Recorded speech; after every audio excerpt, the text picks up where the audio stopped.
Mehwish from the US. Assalamu alaikum wa rahmatullahi wa barakatuh. Wa alaikum assalam wa rahmatullahi wa barakatuh. So Sheikh, I am asking this question from a man's perspective and for the benefit of the ummah. A man was given only 30 minutes for a marriage interview, and he feels like he was unable to ask all of his questions. So he's requesting the father to give him 2 or 3 more meetings with the girl, as so many so-called scholars here in the West say that this is permissible. His thinking might be, how is he supposed to base his entire life decision based off just 30 minutes? So is it permissible in Islam to allow this? Jazakumullahu khairan. Wa jazakum. First of all, if we go back to our references, the Qur'an and the Sunnah, we will find that it is highly recommended to have this initial interview where the two can exchange glances and look at one another. And this was explained in the hadith of the Prophet ﷺ when he said, "Did you look at her?" And the companion said, "No." He said, "Well, go back and look at her, because the Ansar have something in their eyes, which means that it may put you off. So instead of going through the marriage and the whole 9 yards and then end up looking at her and not liking what you see, no.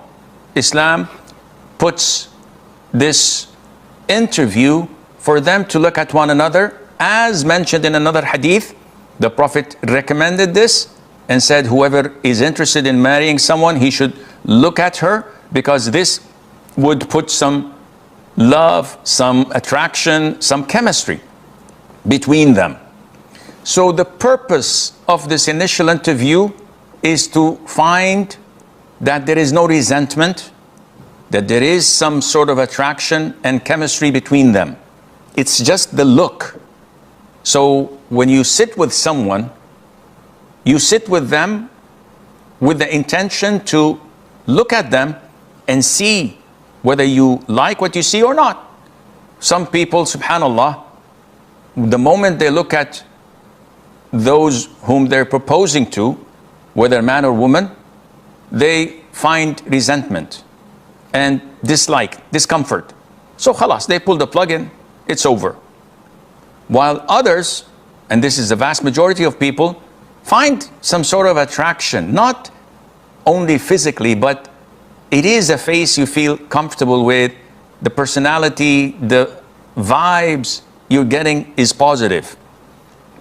Now, 30 minutes would be sufficient, an hour would be fine, but not necessarily to give a psychiatric analysis of the proposal's personality and how they think and what they aspire for and the likes. This cannot be done in 6 to 10 interviews.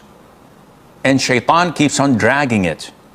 So what's mentioned in the Qur'an and the Sunnah is to find the chemistry by looking. Nowhere we find in the Sunnah that you have to chit-chat, you have to investigate, you have to give a questionnaire so that you would know how they're thinking or where they're coming from. No, this is not found in Islam. And through practice, a person would never get enough.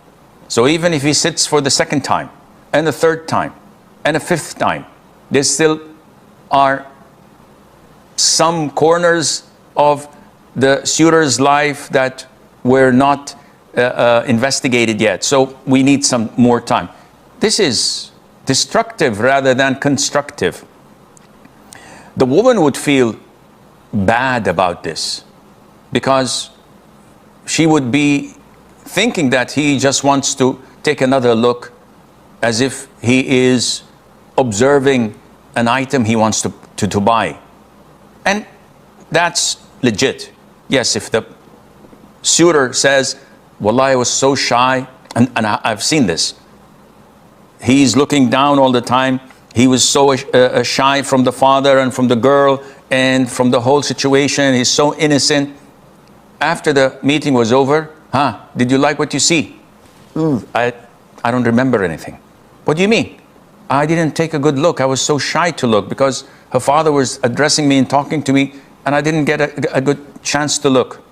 So what should we do? I don't know. I'm too embarrassed. No, you can have a second meeting. There's no problem in that.